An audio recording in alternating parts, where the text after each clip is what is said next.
Hindi ako pilay. Ang tawag dyan ay sciatica. Yan yung sakit na nagpipinch yung nerve mo. Kaya napabili tuloy ako ng tungkod ngayong gabi.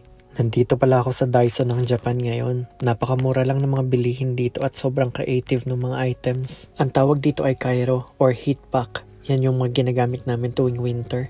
Kung may kangkong chips sa Pinas ay marami rin healthy dito. Pero ang favorite ko ay okra chips.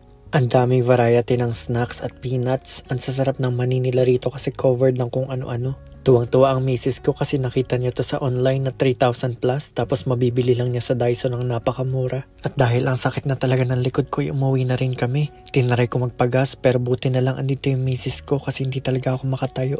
Ilang araw din akong absent sa school at hindi nakagawa. Pero ipapakita ko sa inyo ang Kyushoku or school lunch namin dito. Kilala ang Japan sa pagkakaroon ng napaka-healthy na mga pagkain. Pero ang totoong sekreto ng mga Japanese sa pagkain nila kung bakit parang ang healthy nila palagi ay yung portion. May main dish at maraming side dish, iba-iba. Yung portion nila para sa atin sa Pinas ay parang yung tikim-tikim lang. Kaya kahit masarap ang pagkain sa Japan, ang kukonti ng serving nila.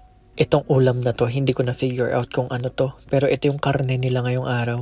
Sasabayan natin ng soup, malinamnam at healthy yung sabaw nila rito. At ito na nga yung mystery ulam. Hindi ko alam kung ano to pero pag flip ko, nakita ko na yung parang balat ng isda. Kaya nung kinain ko na siya, dun ko na figure out na isda nga pala talaga to. Siyempre pagkatapos ng school days ay deserve natin mag-relax. Kaya nag-camping kaming pamilya. First time naming makakasama si Mika na mag-camping. Ito rin yung first time na experience niya.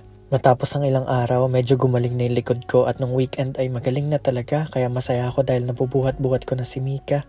Nag-grounding kami ni Mika dito sa ilog. First time din niya. Alam niyo sa mga campsite na ganito, kahit maglakad-lakad ka lang ay marerelax ka na talaga. Saktong relax lang pagkatapos ng trabaho. Ang sarap talaga sa ilog. Pagkatapos mag-weekend ay balik na sa dating gawi. Grind time na ulit. Ito yung pinakamahirap. Alam niyo yung feeling na parang nawala na yung buwelo mo. Tapos yung lahat ng pinaghirapan mo ay parang nag-back to zero. Ang pakla sa feeling nung parang babalikan mo talaga lahat ng pinag-aralan mo ulit. Autopilot na lang, kailangan ko ng better choices kaya hindi ko na inisip, tinira ko na lang ng tinira. Siguro paminsan-minsan ay okay lang din madapa o magpahinga. Basta ang mahalaga ay hindi natin susukuan yung mga pangarap natin. Ay, paniguradong lagapak na talaga yung stats ko dito sa habit making. Ilang araw din ako hindi nakagawa dahil sa sakit. Pero ngayong magaling ng likod ko ay pagpapatuloy ko pa rin. Lalaban pa rin tayo kahit pababa na ng pababa yung stats. Naisip ko kung susuko ako, wala rin naman mangyayari sa buhay ko.